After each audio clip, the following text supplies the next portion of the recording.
Hello everybody, this is Oliver Hines from metalunderground.com, and it's indeed an honour to say we're here with Salem, or Salem UK. How's it going? All right, thank you. Yeah, thank you. Good. Straight into it, the brand new album, Win, Lose or Draw, is out now, just came out yesterday. Yeah. What would you say is different from Attrition? Well, the people on it are different for a start off. That's normally a factor. Yeah, exactly, yeah. So Francis joined up with myself and Adrian, who were the sort of like two main members of the previous band. Yeah. Or the remaining members of the previous band. And of course Francis, being a completely different style guitar player, has brought a different dimension. So I think it's just a bit more modern. Okay. You know, it's got that new metal feel to it in certain parts. But then Francis is also steeped in tradition, you know, like with good old rock bands like Deep Purple and that kind of thing. So hopefully it's got just a bit of an eclectic mix of the newer stuff and the more traditional as well, which of course is, when you're my age, that's what you do. Yeah, I think that's what people want to hear from Salem as well. I think so, yeah. We don't want to hear Salem UK go full on black metal or something. But it's only a year ago Attrition was released, so was it a case of having that new blood in the band? You're just very eager to get something out? Well, yeah, I mean, obviously when the previous Incarnation. Yeah. I thought it was milk. Of the band sort of Let's Play Up. I'll be honest with you, me and Adrian for a little while didn't think about doing anything, you know, because, well, it was hard work, you know, obviously we'd done 8 or 9 years or whatever it was with the previous band members and a lot of gigs. And it was soul destroying actually when they all fell apart. So it was, you're kind of like not as keen as you might think to put your toe back in the water. Okay. And then we did a little bit of writing together, and we said, right, what do you reckon? And he said, well, I don't want to go. I'm not bothered about going out and getting gigs yet. Let's see if we can find somebody. And then Adrian had worked with Francis previously because he has his own little studio, and so he said, well, he's that good. He's never going to say yes, and he did. So that gave us the impetus to start going, right, well, we better raise our game a little bit here, you know. We can't get away with being sloppy, definitely not. And so that, you know, it was a real good shot in the arm. It's exactly what we needed. So yeah, it became exciting and we were looking forward to doing stuff, which is why the album didn't take that long to record. You know, probably only about 6 months, I think. And bearing in mind that geography means that we are all in the same town. Yeah. You know, I have to travel from the southeast up to Hull. So it's as and when you can do that. So 6 months, I think, is quite a feat to get 10 tracks out, you know, as quickly as we did. So yeah, it's been with Win, Lose or Draw, it's definitely, because it's a different lineup. Okay, there's still me and Adrian, but it's just got that fresher, more new edge to it, and the production's a lot different as well. Okay. So yeah, so that's basically the answer to that. Sorry, I went a long way around. That's all right. In doing, I know it was what you said there about it being almost a surprise to have a new album out. But can you see yourself keeping this momentum up and releasing new albums quicker? Or definitely. Okay. Yeah. I think we'll probably end up recording before the year's out. Yeah, that's what the next one. We've only got 2 months left. So.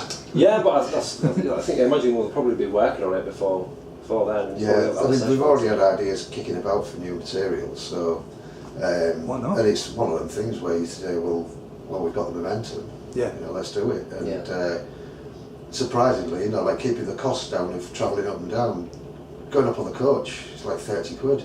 Well, that's what I do. Yeah. You know, I mean, so that it's doable.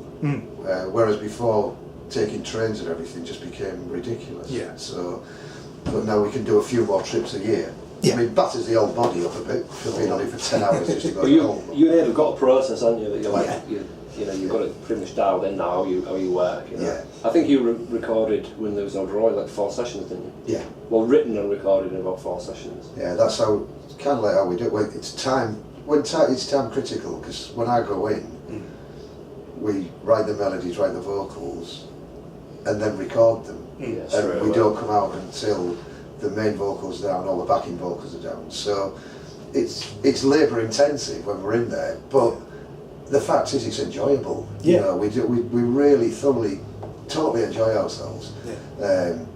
And the recording process, yeah, we've tried doing it where I'll go in and just do a demo of it, come back later, but the momentum is always when we're doing the first vocal sort of thing, because you get really into it, and then you have to try and recreate that in the next session. And we found it didn't work as well, so we've just gone back to let's write it, record it, and get it in there, get it locked down in one session. So I think it's just whatever works for you. Okay. Salem's an interesting band in that you've done more since returning than you did in the original one. I mean, the original one was a few demos and a single, I think, maybe an EP. It was, yeah. And then there's been 3 or 4 full lengths since you come back, since 2014, I think. Yeah. I know you come back in 2010, but I think the full length was 2014. 2012 was Forgotten Dreams. There you go then. Yeah. Forget everything I just said. What's driven you this time around? Or is it more a case of fortune? I think, to be honest with you, it's because when we got back together in 2010, we obviously, it was just nice that somebody had put the demos out on, I think it was High Roller and CD Baby, or whoever, it's Pure Steel maybe, put the album in the beginning out. Yeah. And then it was a case of, well, how about we try writing some more songs? You know, and it was all just trial and error, really. Yeah. But then we found that we really got into it, you know, we was really beginning to enjoy it. And then a few gigs started happening, so we started having playing Dubai, who was going to turn that down? You know, and going to Italy and Greece and all that kind of, it's a lad's weekend away, you know, it's you play a couple of gigs and a few beers and go to a few foreign countries. But with that, obviously, you've got to put the work in to make sure you've got an album to go and do that, you know, enjoyable bit of touring. Yeah. So the impetus has always been, well, you're not going to get rich and famous, but as long as it doesn't cost you a fortune, you know, if gigs pay for themselves and your flight's kind of covered, or, you know, you travel to anywhere is covered, I think everybody's doing well if they can do that. Because the money in record companies and everything, you know, for as much as they're all supportive and everything, but the money isn't there, because that's not the way the world works anymore, you know. So nobody's trying to get rich and famous, but if you can cover your own costs, not cost the record company any money, not cost yourselves any money, you're not doing bad. You know? And the main thing is, it's keeping up the enjoyment. I think that was a lot of the motivation again to keep going, because, I mean, obviously there was the disappointment that the original band finished, but then it was like, yeah, but I like doing that, it's really good. Let's go back and have a go. And it's only about enjoying doing it. I think that's all it can be about. Yeah, know. you can hear it in the music, you know. And that's what makes it the new albums so enjoyable, is because when you can hear the band enjoying it. It's the same if you're seeing a live show. If you can see the band's enjoying it, then the fans start enjoying it, and then when the fans are enjoying it, you can see that, and so on and so forth. Yeah. It's a not so vicious circle. Absolutely. Yeah. This album's out through Dissonance. I think the last one, possibly some of the others, were out through Dissonance as well. Attrition was out through Dissonance. Attrition was out through Dissonance. Okay. The rest was Pure Steel. Okay. Yeah. So far, how's the relationship with Dissonance been? Very good. Good. Very good, yeah. I mean, again, we're not sort of like top of the tree world album, world record sales or anything. No. But they treat you with respect. Yeah. The communication skills with every band is, you know, exactly what you need. I mean, at the end of the day, all you want is to be treated with decency, and they do that, and obviously it's reciprocated. They treat you professionally, we treat them professionally. So, you know, it's a good relationship. But I think also, because of course where the, you know, I'm sorry, but you see where the age we're at, you haven't got an edge. You haven't got there's no egos involved. You know, so when you're not dealing with an egotistical person within anybody, you know, relationships with companies are supposed to be easy. You know, because like I said, at the end of the day, we're not costing millions of pounds, and we're not making millions of pounds, and you know, neither are they. It's all about doing it for the right reasons and treating each other with a degree of decency, which I think Dissonance definitely have done. Good. You know, I mean, it's rare to get that. It's rare to get that from any employer. Absolutely. Let alone a record label. Obviously, you mentioned before we started filming there about someone working with the new wave of British heavy metal bands, is that a movement or a tag that you're happy to associate yourself with? I know some bands are a bit uneasy about it. See, it's never bothered me people saying that, because at the time when Salem was originally formed, 79, it was from out being in a band with Ethel the Frog, who were classes new wave of British heavy metal. I suppose, 1980. I think everybody just tagged with that, although we didn't really know it at the time, wasn't it Jeff Barton that coined the phrase originally? Right, for the sounds of it. But I think at the time, or certainly in the earlier days, we didn't know that that's what anybody was called. No. And we always considered what we did more rock, more akin to Led Zeppelin and Deep Purple and the kind of stuff we grew up with. Yeah. Or certainly was listening to. But no, it doesn't bother me, because that, it gave us unfortunately, the people like to pigeonhole people. Yeah. But there's some great bands involved with the Wobbin. Yeah. It's an internationally recognised music brand.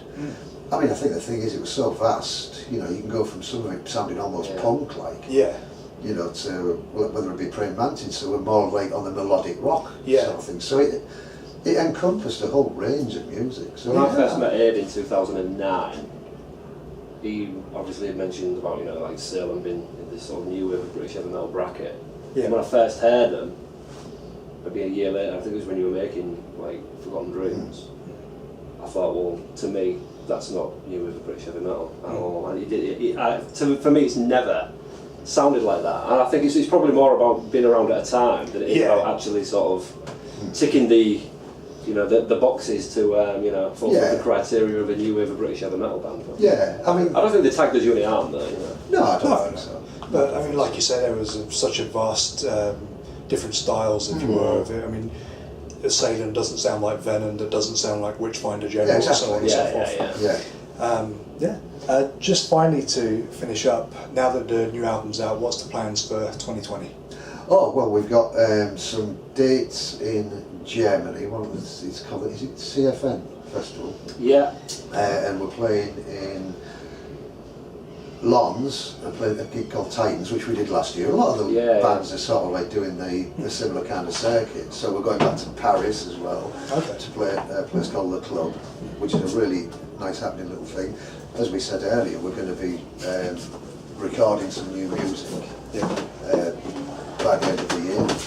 And next year we've got gigs on the horizon as well. The main thing is, of course, I'm sure a lot of the bands have found that there's some of the venues are now disappearing. Gigs that we played in, say, 2010, 2011 are no longer there anymore, or if they are there, they're putting on those unfortunate tribute acts. Well, it's just the truth, because unfortunately for us, they're prepared to pay them a lot of money because they get a lot of people through the door. God knows why, but they do. So unfortunately, what happens is original bands tend to get pushed away. So there's still the same amount of original bands doing their own music. There's just not as many places to play. So we're all kind of like trying to get the same gigs, which has made it very, very difficult. It's not a complaint. It's just that's the way life is. It's just the way life is. It's just an inconvenience more than anything. Cool. But we're still managing to get a few in, which is always good. And this is the first time I've ever played in London as well, which I'm really First time you've ever played in London? Always the outskirts. No, I've always played in the outskirts, and, like the northeast and whatever. But so it's been like today. I was just like, I can't wait. So you're never too old. Never too old to realise one little dream. Another little one ticked off. And on that very inspiring, lovely note, thank you very much for taking the time to speak to me. I do appreciate it. Thank you very much. Good to meet you.